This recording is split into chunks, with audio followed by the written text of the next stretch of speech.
नमस्कार, मैं हूं राजेंद्र, सामाजिक कैडना में आपका स्वागत है। प्रधानमंत्री मोदी जी बीजेपी के मैनिफेस्टो को छोड़ करके इस टाइम पर कांग्रेस के मैनिफेस्टो का एडवर्टाइजमेंट करना शुरू कर दिया है। फर्स्ट फेज और सेकंड फेज की वोटिंग के बाद से मोदी जी ने जितने भाषण दिए हैं सब में वो कांग्रेस के मैनिफेस्टो के बारे में ही सिर्फ बात करते हैं।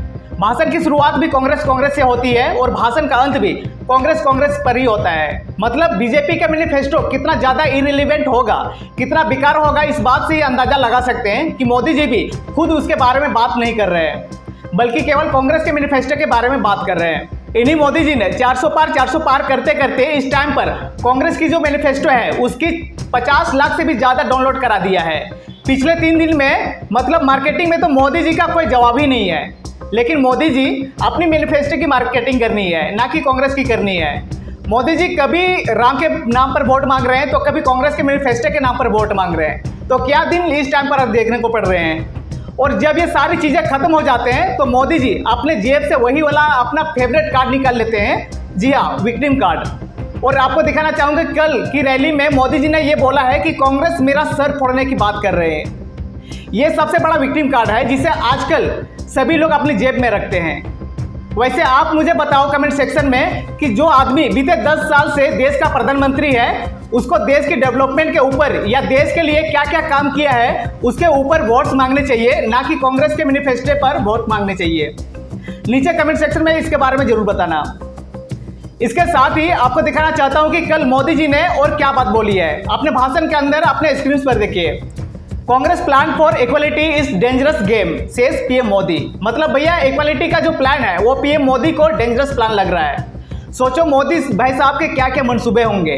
वैसे क्या कहा है, एक बार इसको भी देख लेते हैं कि बार बार एक ही बात को रिपीट किया जा रहा है और इस बात का कई बार फैक्ट चेक भी हो चुका है, लेकिन फिर भी मोदी वहीं पर मोदी का रिकॉर्ड अटका हुआ है।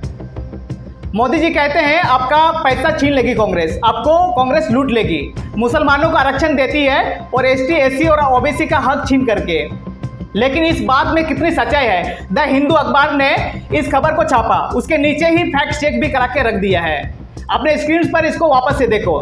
The Congress manifesto for 2024 Lok Sabha election does not contain any mention of religion based reservation और reducing the quota of SC STs and OBCs. In fact the Congress manifesto calls for a constitutional amendment to raise the quota limit beyond 50%। जहां पर Modi ji claim कर रहे हैं कि कांग्रेस आकर के SC ST और ओबीसी के कोटा को कम कर दिए जाएंगे और साथ ही दूसरी तरफ मुसलमानों को 15% तक कोटा दे देगी। लेकिन ऐसा कोई भी क्लेम कांग्रेस के मैनिफेस्टो में नहीं किया गया है। मतलब मोदी जी कांग्रेस के मैनिफेस्टो की बात तो कर रहे हैं, लेकिन वहां पर भी फेक न्यूज फैलाने का काम कर रहे हैं। मोदी जी कम से कम वहां तो सही न्यूज दे दो। और वैसे ये बात तो पक्की है कि मोदी जी के अपने मैनिफेस्टो में कोई काम की बात नहीं है और इसीलिए कांग्रेस के मैनिफेस्टो के बारे में बात करी जा रही है। इसके ऊपर ही राहुल गांधी का भी एक रिएक्शन निकलकर सामने आया है और मैं आपको स्क्रीन पर इसे दिखाना चाहता हूँ। मैनिफेस्टो आपको अच्छा लगा?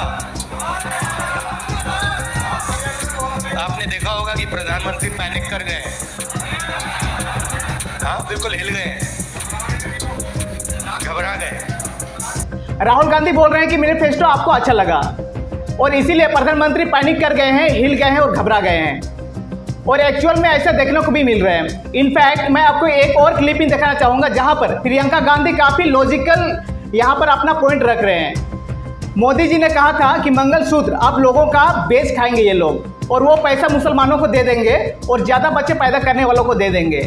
तो उसके ऊपर प्रियंका गांधी का एक बहुत ही लॉजिकल और बी बीडिंग रिप्लाई आपके स्क्रीन पर देखिए। पिछले 2 दिनों में अब ये शुरू हुआ है कि कांग्रेस पार्टी चाहती है कि आपके मंगलसूत्र और आपका सोना आपसे छीन ले। 70 सालों से ये देश स्वतंत्र है, 55 सालों के लिए कांग्रेस की सरकार रही है। किसी ने आपसे सोना छीना, आपके मंगलसूत्र छीने। इंदिरा गांधी ने अपना सोना, जब जंग हुई थी, अपना सोना देश को दिया। मेरी माँ का मंगलसूत्र इस देश को कुर्बान हुआ है। अब यहाँ पर एक तरफ मोदी जी अपने भाषणों में कांग्रेस से गुणगान कर रहे हैं, कांग्रेस मैनिफेस्टो के ऊपर वोट्स मांग रहे हैं, वहीं दूसरी तरफ सोशल मीडिया पर ध्रुव राठी भी इस टाइम पर काफी ज्यादा ट्रेंड कर रहे हैं। मैं जानता हूं कि ध्रुव राठी के हर वीडियो ट्रेंडिंग पे ही जाती है, लेकिन इस टाइम पर काफ़ी ज़्यादा बोलबाला हुआ पड़ा है। ध्रुव राठी का एक मिशन था कि 100 करोड़ लोगों तक वीडियो पहुंचाने का, और उसी को लेकर के वो काफ़ी ज़्यादा एफर्ट भी डाल रहा है। बीजेपी आईटी सेल को इस टाइम पर लिटरली स्लीपलेस नाइट दे रखे हैं ध्रुव राठी ने और उसके वीडियोज़ ने। इनफैक्ट इस टाइम पर ऐसी हालत है कि इंटरनेशनल मीडिया में मोदी जी का नहीं बल्कि ध्रुव राठी का डंका बजना शुरू हो चुका है। फ्रेंच मीडिया के एक चैनल के इस छोटे से क्लिप को देखें। Many mainstream organizations toe the government line. A handful of independent media outlets remain. YouTube sensation Dhruv Rathi has been using social media to fact-check topics and अब जहां इंटरनेशनल मीडिया में तो ध्रुव राठी को कवरेज मिल ही रहे हैं, लेकिन इंडियन मीडिया के so called media के लोग क्या कर रहे हैं और क्या कर सकते हैं ध्रुव राठी के बारे में अंदाजा आप लगा सकते हैं, और ये बिल्कुल सही भी है। लेकिन अब यहाँ पर ध्रुव राठी के बारे में इतनी सारी बातें हो रही है, तो क्या ध्रुव राठी की वीडियो से क्या सच में ग्राउंड पे कोई असर पड़ रहा है? हमारे देश के युवा नौजवान लोग, छोटे छोटे बच्चे लोग भी ध्रुव राठी की वीडियोस देख करके और लोगों को, विशेषकर बीजेपी के लोगों को, उनके मुंह तोड़ जवाब दे रहे हैं, उनकी बोलती बंद कर दे रहे हैं।